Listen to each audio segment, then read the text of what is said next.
Muna jер салынып жатырмы? Бәрібір басқалардың жер жоқ. Бұл жерде дені дұрыс жалғыз ресторан осы. Осы интересно. Неге мұнда сен өз ойыңды айтып отырсың? Еліңіз үшін рахмет. Да. Тойдың кезін белгілеп дайындала бермейміз бе?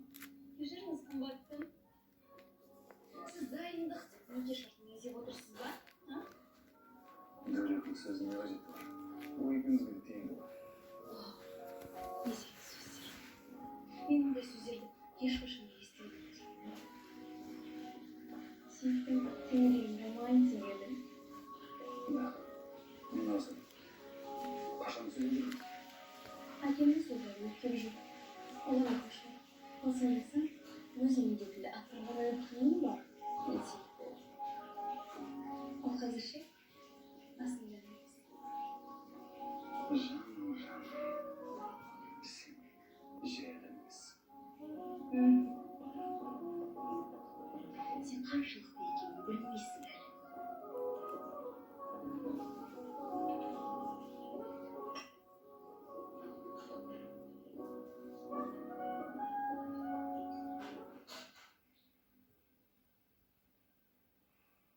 Жарайды, мен қимылсың. Бірақ сен менен бояусың. Кешір шын. Мен негізінде сенің дәрігерді күттім. Сосын сенің киімдерін жинастырдым. Көп күтіп қалдым ба? Кешір. Ал сонымен қайда барайын сен айтшы. Үйге барайыншы. Тезірек. Туғана бара ғой. Пакеттерді маған бере сал, Зейін алып қойын. Жоқ. Өзім ұстаймын ғой. Сонымен ой, пакетте. Айттым ғой, мен Зейінмен қойсын. Ауыр емес маған. Уайымдамашы. Өзім ұстаймын, маған ауыр емес. Ал сөзімен кеттің бе? Өзің қалайсың, жақсың ба?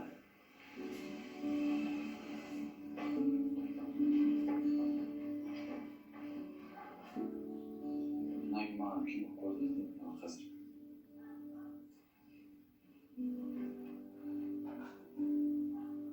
Алдында маған тамақ дайындады жаңа келді.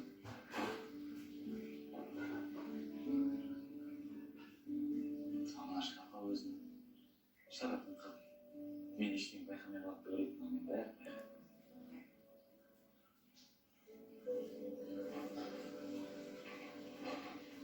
Асқар, үйдесің ба? Мұхит аға сіз бе? Келдіңіз. Қалай жағдай? Осы маңнан өтіп бара жатып болашақ үйімді бір көре кетейінші деген ғой. Заттардың бәрін жиыстырып үлгеріпсің ғой. Иә, бәрі жинап қойды. Мен тек майда шүйде ғана заттар алдым. Менің әйелім де буынып түйініп дайын отыр. Тезірек осында көшіп, ремонт жасамақшы. Ана жатын бөлмедегі абойларды да ауыстырғысы келеді. Келіскенде апта соңына дейін босатып беремін. Ой сіздерге жайлы болады деген ойда. Айтпақшы Мұхит аға. Жылы күндері судың қысымы аздау болады. Даладағы алма ағаштарын өзіңіз суарып тұрасыз ғой. Ол туралы айтқансың. Әрине, бір амалын табамыз ғой. Ал мына лампы кейде жанып өшіп тұрады. Бір контаксы кеткен ау деймін. Жөндеуге уақыт таппай қоймын. Ол туралы да айтқансың. Сен не қобалжып тұрсың ба? Олай болды деп күмәнданамын. Иә. Туған үйіңмен қоштасу оңай емес. Жарайды, ештеңе. Кей кезде болашағым үшін өткенді ұмытуға тура келеді. Айтпақшы, ана бөлмеде бір шкаф бар, сол сіздерде қала берсе айтылды. Жүріңіз көрсетейін. Жұлдыз мықтымсың.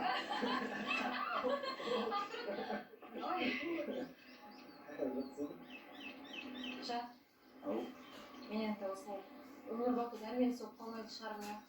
Саған масыл болғым келмейді. Жұлдыз, өзің туралы олай деуші болма.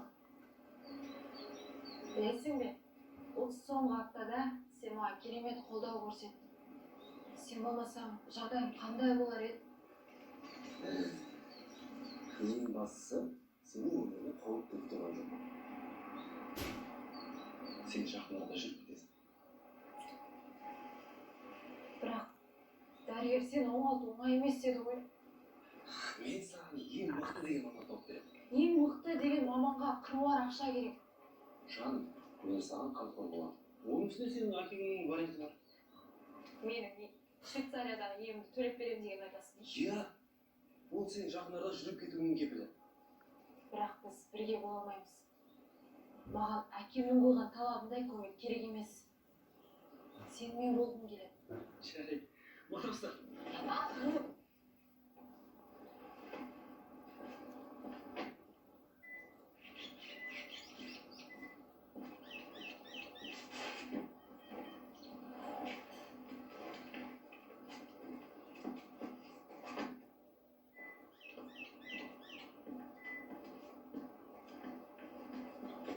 Бүгінгі түсказ өте керемет еді. Сен маған бүгін көп күлдің. Сен соны байқап отырдың ба? Әрине. Мен деген бәрін байқаймын. Иә. Сенің романтик адам екеніңді ұмытып кеттім. Айтпақшы ата-анамен амандасып шығасың ба? Жоқ, қажет жоқ. Оларды көрсем ішкен жеген сіңбей қалады. Білесің ғой, олар мені жақтырмайды. Сен оған бола қатты қайғырады деп ойламаймын. Енді мен оларға емес, саған үйленейін деп жүрмін. Ал менімен ішкен жегенім сіңбей қалмайды ма? Қайдағы айтпашы, тәтті қыз.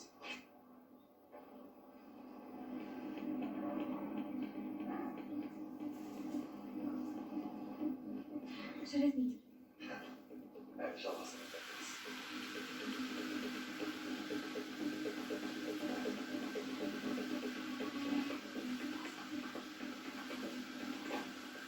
Дөйлі кім ал? Кімді айтып тұрсың? Менің жарды көрсін, және қызымның жалғын кеу жігіт айтам.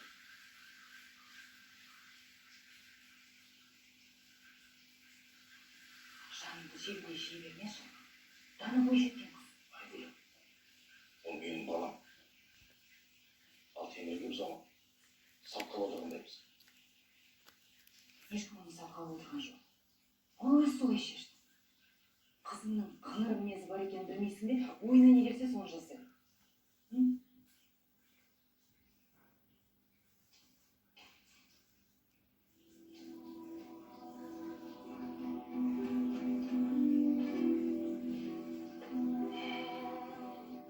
Onların көмектеспелер.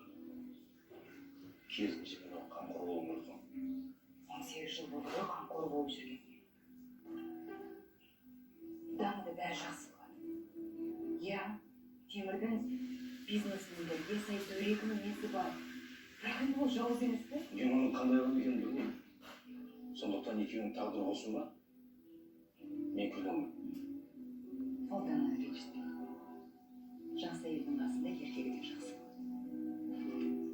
Мен осыдан кейін өзімді қандай әкелер қатарына қоссам болады. Уайымдай бермеші. Тартпай шегінуге жол жоқ.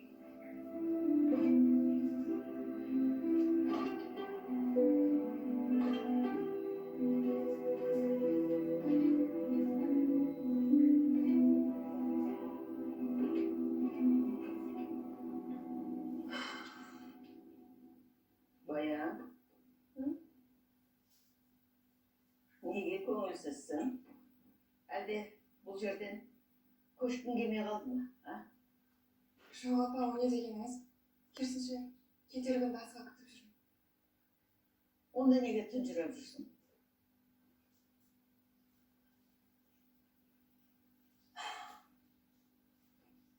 Өткен күннің елесін көрдім. Бірақ ол туралы айтқым келмейді. Мына жерден тезірек көшіп кетсе дұрыс болар еді. Иә, өткен күннің елесін ұмытқаның жақсы. Онда болашақ жайлы әңгіме етіп жатсаң не екен? Асқар, біз мына жерде мәстіп болдық. Жақсы. Бірақ не үшін маңызды заттар сіздің заттарыңыз? Біздің заттармен қосып контейнерге салып жібермекші. Сол контейнердің қалай болады? Өзі жолда жоғалып кетпей ма? Апа, ол қазіргі жүк тасымалдайтын жаңа фирма. Адамдар солай заттарын жібереді басқа. Қайда білейін? Қайда сақтан қой сақтайын дейді ғой. Жаңа апа. Неге басшы өтіңіз?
Рахметжан, оқасы жоқ. сен менің қорғанышым, сүйенішімсің. Есімде. Осындайда біздің тойда естіген сияқтымын. Қалай еді? Қайғыда да, қуанышта да дегендей. Байлықта да, жоқтықта да. Жан, енді бізді ешкімді, ештеңеден айыра алмайды. Тек неше ұшып әкеп кетесің. Өйткені сен қаттасып кеткенсің. Сол ма? Иә, солай.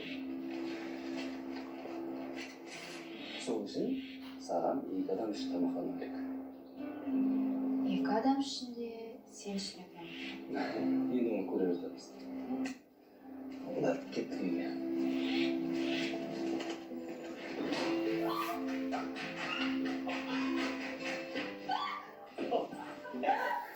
Ұстадың ба? Қуып жеттім. Ой, жасқар. Ешқашан да кідіріп қалмайды, біз жеткізбесең. Ой, баян осы ұлтай емес па? Енді сен ешқайда жібермеймін. Сен сонда мені осы үшін жұмысынан қалдырдың ба? Мен әлі үлкен үйде ас бөлме жинауым керек. Саған жинауға көмектесейін. Керек емес. Ер адам ас бөлмеде жүрмейді. Оның үстіне бүкіл ыдыстарды сындырып тастап жүрерсің. Ыдыс сынса жақсылыққа дейді ғой. Қош болды. Сен заттарды алып кетсем деген ғой? Бұл заттар қайда қашып дейсің?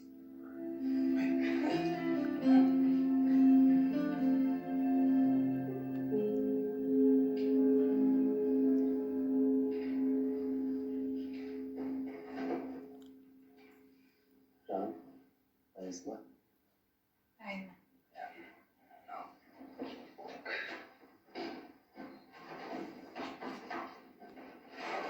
Біз үйдеміз. Ой, балалар келді ғой. Құдайға шүкір, Құдайға шүкір. Жүріңдер. Әй, балалар келді. Ой, айналайындар ай. Ескертіп қоймадыңдар ма? Мерекелік дастархан жасап қоятын едік қой. Айналайын. Жанар апа, мазаларыңызды алмайық дедік. Бәріңіздің қолдарыңыз бос емес. Ой, Үйге оралуым керек. Қарайсың неткен қуаныш. Қош келдің қызым. Балам. Қалдарыңыз қалай? Мен кете берейін. Кедергі жасамай. Жұлдыз, жаным, келгендерің қандай жақсы болды. Әйтпесе мен бабам мына үйде әбден ішім пысты, қызықсыз. Қош енді. Ішім ғой енді. Бұрып кеттісің ғой. Енді менің осыдан басқа жұмысым жоқ. Жұлдызжан, оралдың мен.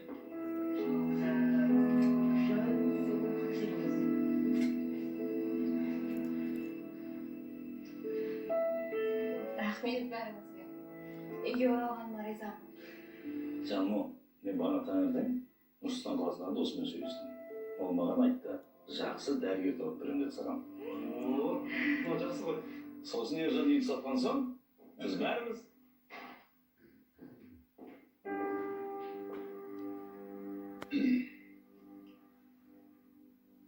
Мезгілсіз келіп қалдым ғой дейме? Мынаны қай жын айдап келді екен? Айтпа. Асқар қойшы. Баян не болды? Енді екеуміз үйленгенге дейін бетпейміз деп едік қой. Енді біз бүгін ертең үйленетін адамдармыз ғой. Демек бүгін ертең келесің. Жарайды, бүгін тиіспеймін. Ертең келемін. Асқар, сен неге бәрін тура түсініп қаласың? Ертең деген ол енді ертең емес. Ой, бұлай мен жалпы айтып жатырмын. Баян, сен мені әбден шаршатып кеттің. Сен менің қалыңдығымызды айтқан тыңдау керек. Біле білсеңіз, қалыңдық емес әйел тыңдайды. Ал біз әлі үйленген жоқпыз, сондықтан кешіріңіз.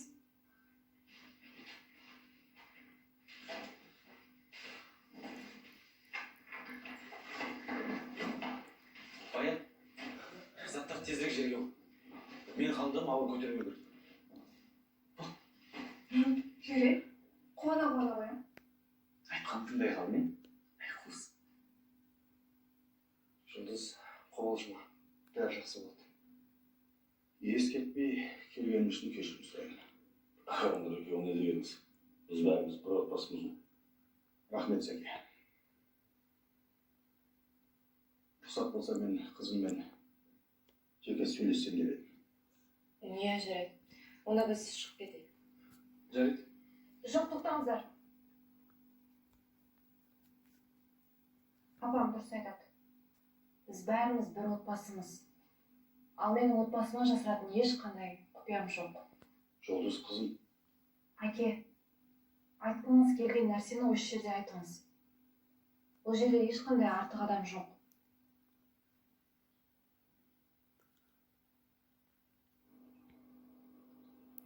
Ассалаумағалейкум. Хат алып келген. Орысша жәшігіне тастамайтындай. Бұл соншама қандай маңызды? Зертханадан келген хат. Мади Байымбетовтің жеке қолына тапсыру керек деп көрсетілген. Мен Мади. Сіз. Жүр, қол қойып жерсін.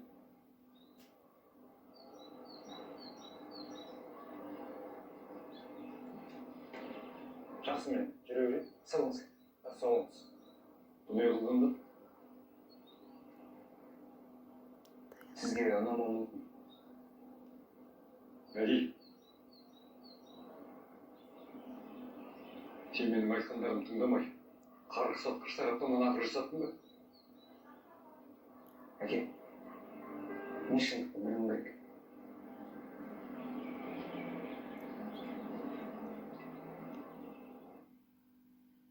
жарайды, қалағаның болсын.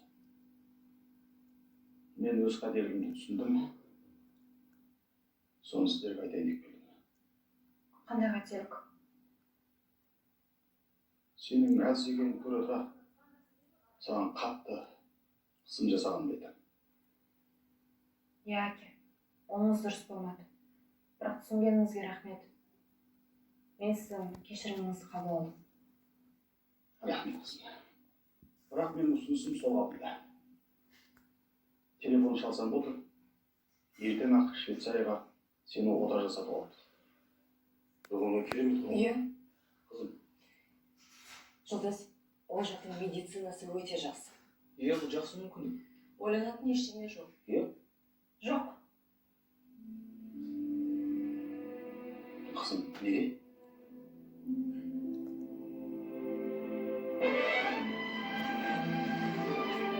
Я үйде олар не істейсің? ДНК сараптамасының нәтиже шықты. Мен өмірбектер отбасынан туысқанмын ба жоқ па қазір білеміз. Мен де бұл туралы естіген, бірақ қалжың деп ойладым. Сен ашып көрдің бе? Жоқ, бәрінің көзін шашсын. Әйтпесе, одан жасалып десе. Иә, дұрыс қой әрине. Ал өзің ше, өмірбек қолың келме. Бәй, қандай болса, шындықты көрдім. Жарайды. Бәрі де жүр.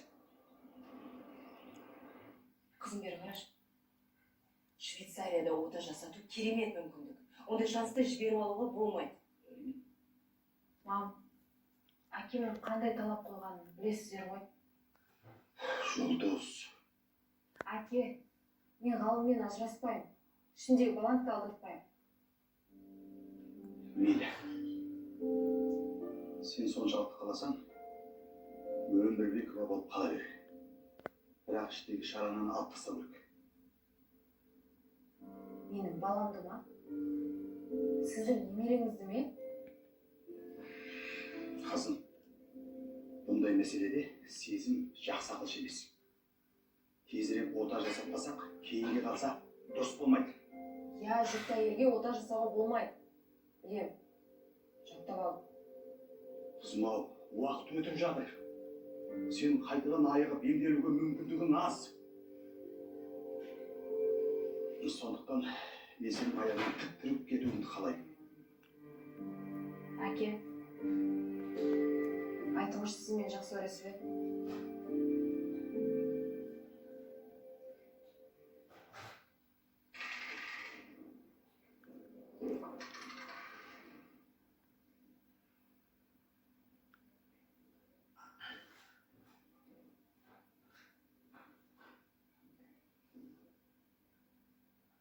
Сіз Данамен кездесіп едіңіз бе?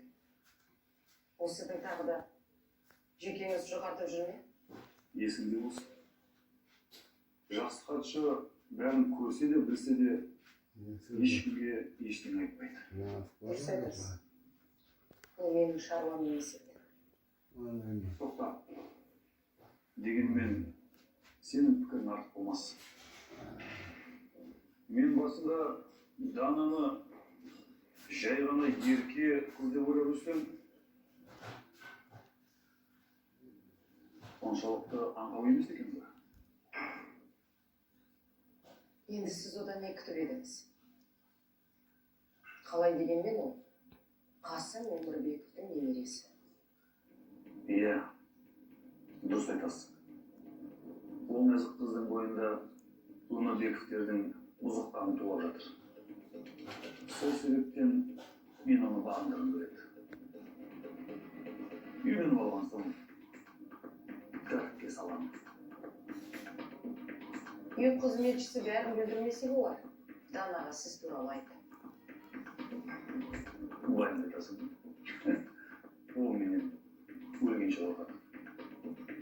Ешкімге ештеңе айтпайды ол. Олай болмаса ше. Ал егер де олай болмаса, өмір деген ойын. Ал әр ойында мен жеңімпаз болып шығамын. Бұл не сұрақ? Қызым, әрине мен сені жақсы көремін. Сен менің жалғыз қызымсың ғой. Мен де дәл солай өз баламды жақсы көремін. Енді ол әлі... Дүниеге келмеген дегіңіз келіп тұр ма? Әке, ер адамдар оны түсінбейді. Біз әйел адамдары бала дүниеге келмей жатып жақсы көре бастаймыз. Ал денсаулығың ше? Білесіз бе, егер екі аяғымды немесе баланы дүниеге әкел деген таңда десе, менің шешімім анық. Қызым ау, мен сенен айырылып қалыма деп қорқам ғой. Ке, уайымдамаңыз. Сіз менен айырылмайсыз, уәде беремін. Кешіріңіздер, сіздерге уәде беріп тұр. Біз не? Әлі де қызметкерлерді жұмысқа қабылдап жатырмыз ба? Дана. Әне, сен жайша келіп тұр. Мынау ДНК сараптамасының нәтижесі. Осында келейін деп шештім. Осы кітап деген шаң жинайды ғой. Осынша көп кітап неменеге жиналам? Осы көп оқып, көп білгенде дұрыс емес. Апа, кіммен сөйлесіп жүрсіз? Өзім ғой, күңкілдеп жүрген. Сен дер кезінде келдің. Анау биіктегі кітаптарды маған алып бер, жоғары қарасам басым айналады. Апа, өзім ақ жасайсаңыз дәуре болмаңыз. Айтпақшы, астында мәди келген, ана ДНК сараптамасының нәтижесі шығарды. Мүмкін апасына барып көрерсіз, қызық қой. Мен оны онсыз да білемін. Сіз қайдан білесіз? Қасымның елес болып келіп айтқан сөздерінің мәнін мен енді түсіне бастадым. Апасы не деп кеттіңіз? Қасым атаның елесі? Бір жеріңіз ауырып тұр ма? Сен оны бәрібір түсінбейсің. Одан да мына жұмысымыз істейік. Бізге біреу келіп бұны істеп бермейді. Жарайды. Онда мен сізге кітаптарды алып көмектесіп тұрайын. Сөйте ғой. Тағы да Асқар ма мазалап жатқан?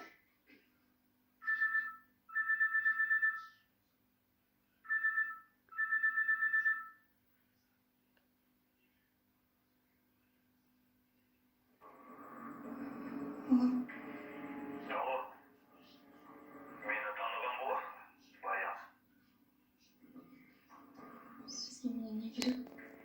Ескертейін деп едім. Жұмғырын аузыңды ашушы болма. Мен сізді ешкімге ештеңе айтқан жоқпын.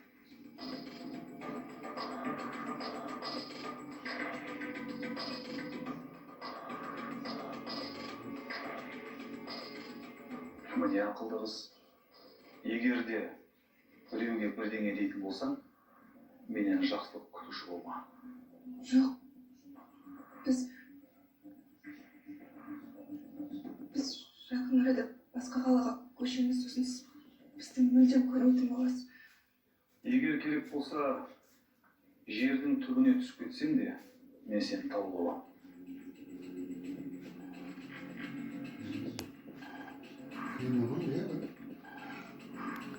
Я киноға. Кешіріңіздер, бұл енді сіздердің отбасылық шаруаларыңыз. Біз қызымыз екеуміз сіздерді оңаша қалдырайық. Жарайды, онда мен сіздерге көмектесейін. Рахмет. Хан, қажет емес, өзім.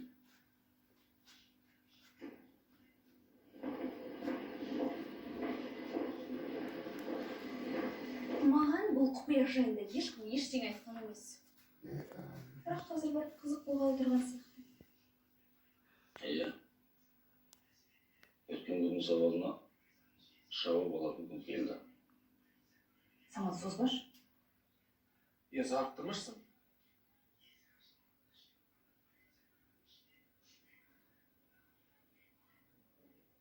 Сонымен, жер көлінде болған төртінші адам әйел адам екеніне сенімсің бе? Дәл солай. Оның ДНК сараптамасы табылды. Нияздың басы көліктен жыртылып алынған матамен танылған. Егер ол біздің әріптесімізге көмектескісі келсе, онда неге полицияға келмеген? Неге қашып кеткен? Мүмкін қатты қорыққан шығар. Немесе жарақат алып, басқа жерде көз жұмуы мүмкін. Ол тек болжамда, фактілер қайда? Біз оның жәбірленушімен жоқ әлде ана Мұрат пен Беріктің адамы, соны анықтай алмай отырмыз.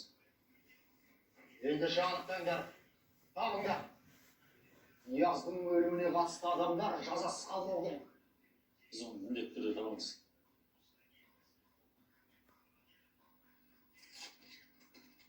Бүгін баршылық бет ашылды.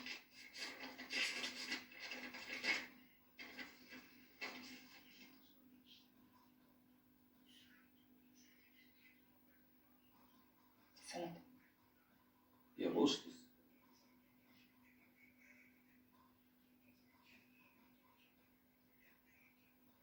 Қош келдің бауыр. Рүстем.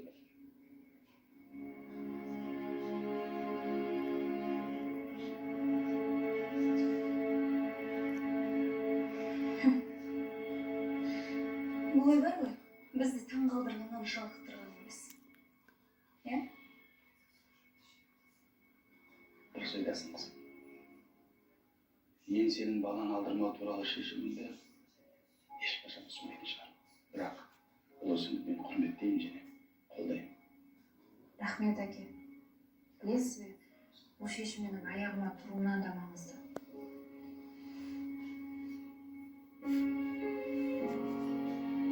Адам өміріндегі басты құндылық ол отбасы. Сен өмірге куә болып қалуыңа сенімсің бе? Үш бауыр бір шаңырақтың астында отыр. Иә. Бұл онда әкемнің көрмей кеткенін өкінішті. Мен іздестіру оңай болған жоқ деп сен. Бірақ мен іздеп те ол қатты құлшымады. Қателеспейтін адам жоқ. Бірақ ондайлар біз кейін түсініп жатырмыз ғой. Бірақ әкемнің үшеумізді бір шаңырақтың астында болса деп армандады. Таңертең мені асырап алған әкем ғана болды. Енді бауырларым да бар. Қызық еді, сені Мәди дейміз бе, жоқ Рүстем дейміз бе? Өзім де білмейді. Самат. Бәлеш. Әрине, бұл біз үшін күтпеген жағдай болды. Бұның біздің өмірде пайда болғаны жақсылыққа әкеп соқтырмайтын сияқты жүрегіммен сезіп тұрмын. Бұған дейінгі жағдайымыздан сұраққа ештеңе жоқ. Қайдам. Баланың әкесінің ісі жөнінде бір нәрсе естідіңіз бе? Мен керек көздері бойынша заңсыз әрекеттер үшін оның шығынын біреу өтепті. өзіміз екені анық. Оның ірі көлемде қаражат жоқ. Бірақ бір мықты, ықпалды қамқоршысы бар. Кім екенін білсе ғой. Сонда енді папаны соттамайды ғой. Соттайды. 3 жыл беруі мүмкін. Ал егер біреу араша түссе, 1 жыл отырып шығуы мүмкін. Тек 1 жыл ғана отырса жақсы ғой. Ұзаққа кетпесе екен. Қызым-ау. Түрмедегі аз мерзімде адамды өзгертіп жібереді. Онда әртүрлі жағдайлар болып тұрады. Әрине. Бұл бәріміз үшін де қиын кезең болмақ. Бірақ мен ғалымды әрдайым қолдап жүремін.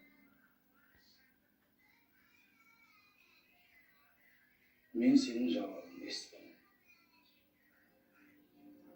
Сен өмірге күбә болып қалуды таңдапсың.